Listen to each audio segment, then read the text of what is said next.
នេះគឺជាវីដេអូបង្ហាញបងប្អូនទាំងអស់គ្នាពីរបៀបផ្លាស់ប្ដូរកង់ពីរជួរត្រឡប់មកមួយជួរវិញជាដំបូងយើងត្រូវប្រើសោ2សោដែលខ្ញុំថែមជូន2ហ្នឹងណាយើងយកមកដាក់ឲ្យចំខ្ចៅទាំងសងខាងហ្នឹងយើងត្រូវប្រើ2បើប្រើ1វាកើតហ្នឹងណាវាវិលអញ្ចឹងយើងដាក់ឲ្យស៊ុបកាលណាយើងដាក់ឲ្យស៊ុបធ្វើឲ្យសោហ្នឹងវាទ្រក់កាលណាទ្រក់យើងពិបាកមួលក្រោយអត់បានទេ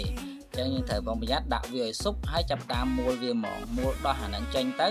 ចាំយើងចាប់តាមត្រៀមកង់បញ្ចូលវិញអញ្ចឹងសម្រាប់ការត្រៀមកង់មកជួរគឺដូចបងប្អូនឃើញអញ្ចឹងយើងគ្រាន់យកកង់វាមកសោកចូលប្លុកកដាលនៃ frame ហ្នឹងមកនេះសោកចូលអញ្ចឹងមកហើយវាត្រូវមួយប្លុកដែលយើងដាក់ខ្ចៅបងប្អូននេះដាក់ត្រូវអញ្ចឹងមកហើយយើងសោកអាខ្ចៅយើងមានហ្នឹងចូលទៅរួចហើយយើងប្រើសោ2ដូចមុនអញ្ចឹងបងប្អូននេះសោមួយទប់សោមួយមូលចំពោះបើជើស្គីកម្រិតធម្មតាកង់មួយជួរហ្នឹងវាមានប្រាំងមួយចំហៀងបងប្អូនគ្នាអាមិញខ្ញុំដាក់បង្ហាញហ្នឹងគឺអត់មានប្រាំងទេអានេះខ្ញុំបង្ហាញអាខាងដែលមានប្រាំងអញ្ចឹងសម្រាប់ខាងដែលមានប្រាំងយើងត្រូវដាក់ប្រាំងខាងក្រោយហ្នឹងចូលសិន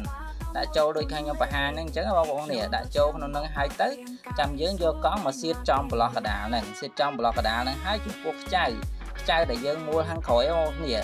មួយខាងក្រោយយើងគឺត្រូវប្រើខ្ចៅដែលវែងដោយសារវាមានប្រាំងនៅអមខាងក្រៅអញ្ចឹងយើងប្រើខ្ចៅខ្លីអត់កើតទេអញ្ចឹងខ្ចៅដែលបងប្អូនទទួលទៅហ្នឹងមានអាមួយវែងនេះអាមួយហ្នឹងវាវែងជាងគេទៅយើងដាក់ខាងក្រោយហ្នឹងបានអញ្ចឹងយើងដាក់កង់ចូលប្លោះហ្នឹងឲ្យត្រូវប្លោះវាមកហើយចាំយើងយកខ្ចៅអាវែងជាងគេហ្នឹងយើងយកសៀតចូលនៅក្នុងប្លោះដែលមានប្រាំងហ្នឹងអញ្ចឹងសៀតវាចូលហើយយើងយកអាសោដែលខ្ញុំថែមជូរហ្នឹងមួលរឹតវាទៅបងប្អូននេះមួលរឹតឲ្យតឹងទៅហើយសម្រាប់កង់ផ្សេងទៀតដែលអត់មានប្រាំងគឺយើងប្រើខ្ចៅប្រើសោដែលខ្លីហ្នឹងបងប្អូននេះប្រើខ្ចៅដែលខ្លីដាក់ដូចគ្នាទេអញ្ចឹងវីដេអូហ្នឹងមានតែប៉ុណ្្នឹងទេអរគុណច្រើន